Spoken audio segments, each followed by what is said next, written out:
Atenção! Começa agora uma teleaula de Geografia do Ensino Médio. Você vai assistir a teleaula de número 25. Bons estudos!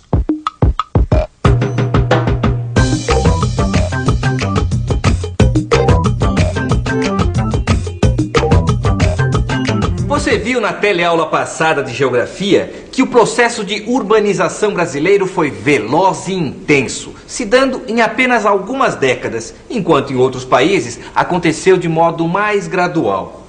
Mas quais as características da modernização no Brasil? É esse justamente o tema da nossa teleaula de hoje. Hoje, você vai constatar como a industrialização brasileira foi consolidada através de uma via autoritária, conduzida pelo Estado, dentro de um processo que ficou conhecido como modernização conservadora.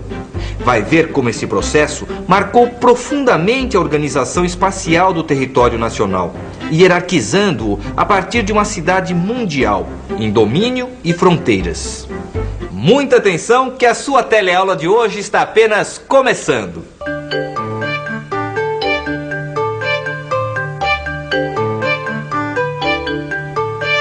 Qual a importância de São Paulo na estruturação do espaço brasileiro? Para responder essa pergunta, é preciso recordar a importância da metrópole paulistana na formação da rede nacional urbana. Você vai se lembrar que essa urbanização aconteceu de uma maneira muito rápida e com a liderança de São Paulo e o seu parque industrial.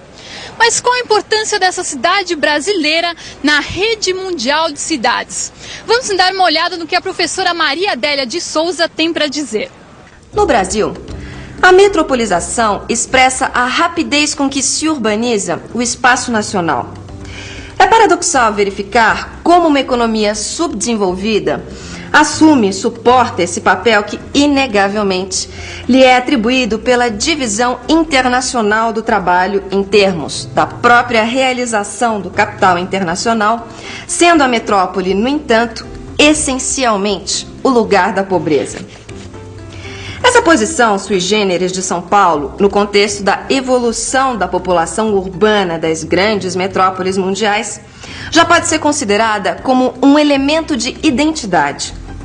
São Paulo, metrópole nova, que vem se consolidando como tal apenas nesse século, apresenta um ritmo surpreendente de urbanização que vai depurando a partir dos anos 70. Engraçado, Gil. Eu não entendi isso que foi dito sobre a posição de São Paulo ser considerado um elemento de identidade. Ué, mas qual a nossa principal característica da urbanização? É a rapidez com que foi feita, né?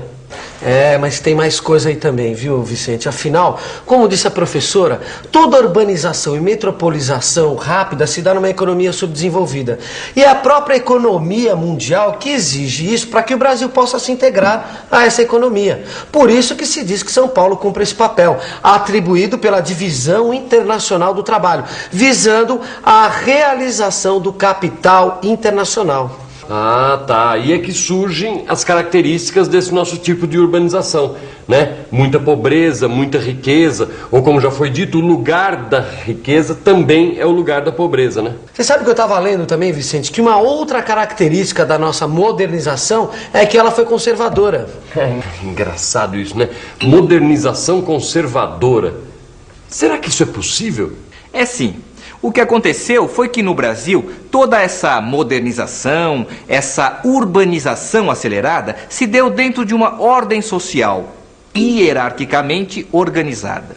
Ou seja, o processo de industrialização ocorreu dentro de uma via autoritária.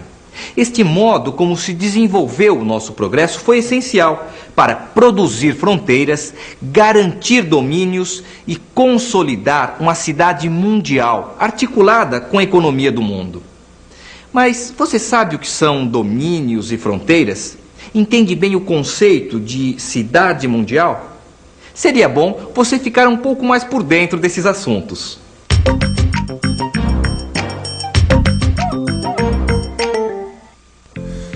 Uma fronteira é todo espaço econômico, social e político ainda não plenamente estruturado. É, portanto, um espaço que tem a possibilidade de gerar novas realidades. Já os domínios são áreas consolidadas, com estruturas políticas mais estáveis. Essas estruturas são mantidas através de alianças com interesses locais e regionais que participam do bloco do poder. Foi deste modo que se perpetuaram formas monopolistas de propriedade de terra e do capital. Os domínios servem-se de uma série de instrumentos políticos que garantem privilégios, criando barreiras à entrada de novos concorrentes. Fronteiras e domínios são articulados através de uma cidade mundial. A cidade mundial em países de industrialização recente, como o nosso, é onde se acumula capital em escala planetária. É o núcleo de comando de uma vasta rede urbana. A cidade mundial é a nova forma de inserção do Brasil na economia mundial. São Paulo, por exemplo, é a combinação deste movimento global, dos interesses da economia mundial com a atuação do Estado de forma autoritária e hierárquica. Esses dois fatores criam um padrão dinâmico onde a concentração social e espacial da riqueza é acompanhada pela dispersão seletiva do investimento público e privado através do território. A política territorial do Estado manteve domínios, expandiu fronteiras e fortaleceu a cidade mundial. Todo esse processo acabou também por gerar conflitos, pois provocou a exclusão de significativos contingentes sociais. Esses contingentes constituem os matizes de novas territorialidades e passam a expressar projetos alternativos de sociedade civil. Bom, quer dizer que a definição de cidade mundial, consolidação de domínio, abertura de fronteira, são expressões desse processo de modernização conservadora. É isso mesmo, olha, tem até uma citação aqui, ó. Modernização conservadora modificou a estrutura centro-periferia, redefiniu hierarquias e posições de poder no território nacional. Quer dizer, em outras palavras, foi uma via autoritária responsável por esse processo de urbanização, de industrialização brasileira. Mas cada um desses novos territórios, dessas novas fronteiras ou domínios, eles têm características próprias, né? É claro, cada região tem um comportamento diferente. Eu acho interessante a gente entender melhor sobre isso, viu, Vicente? Você não acha? As novas territorialidades emergem do conflito entre a malha programada pelo Estado e o espaço vivido pelos cidadãos, e assumem feições específicas em cada uma destas formações territoriais. A análise do comportamento das regiões brasileiras tem como referência inicial a classificação feita pelo IBGE, que é o Instituto Brasileiro de Geografia e Estatística. O IBGE realizou uma divisão das regiões brasileiras que é útil para você ter uma visão do processo de industrialização recente do Brasil. Podemos observar as disparidades regionais através da análise dos dados do IBGE. Veja que o PIB da região Sudeste corresponde a mais da metade do PIB do país. Já a região Sul, mesmo tendo a menor área territorial do Brasil, apresenta o segundo maior PIB. Ao contrário do Sul, a região Norte possui a maior área e o menor PIB. No caso do Nordeste, podemos observar que a região possui a segunda maior população do Brasil, mas seu PIB não acompanha essa relação.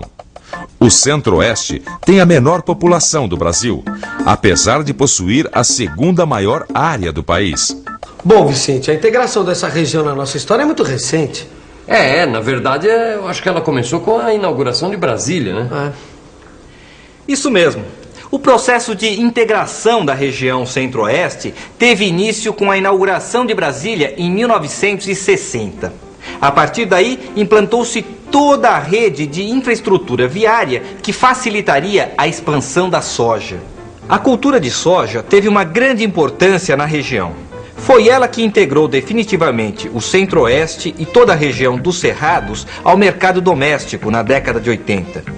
A região Norte, por sua vez, corresponde à grande floresta amazônica e também a um grande vazio demográfico. Houve um adensamento populacional na porção meridional desta região a partir dos anos 60, graças à abertura de rodovias que partiam de Brasília. Mas até hoje a atividade econômica é em grande parte pontual, ou no máximo em eixos, em cidades dispersas ao longo do rio e rodovias. A partir dos anos 70, foram implantados projetos agropecuários e de mineração. Hoje, um dos elementos de integração do território com o mercado mundial é o projeto Grande Carajás, que fica na região de Carajás, grande província mineral da região, controlado pela Companhia Vale do Rio Doce. Puxa, Gil, mas eu acho super interessante conhecer um pouco mais sobre as regiões do Brasil, né? Você não gosta? Pô, por exemplo, essa região central aqui, eu sei muito pouco sobre ela. Você não gostaria de saber mais coisas sobre essa região? Claro, mas vamos deixar isso para a próxima teleaula. Ok. Que tal a gente fazer uma revisão sobre esse assunto? E atenção, se liga aí que é hora da revisão. Na teleaula de hoje, você verificou que a industrialização brasileira foi consolidada através de uma via autoritária. Constatou que esse processo ficou conhecido como a modernização conservadora. Viu como ele marcou a organização espacial do nosso território, hierarquizando-o a partir de uma cidade mundial em domínios e fronteiras. E conheceu melhor o comportamento de cada região brasileira numa classificação definida pelo Instituto Brasileiro de Geografia e Estatística, o IBGE. Todas as informações que você teve hoje podem ser aprofundadas e fixadas com a ajuda do seu livro de estudos. Aproveite enquanto está tudo quentinho na sua cabeça e leia a unidade relativa à aula de hoje. E até a próxima!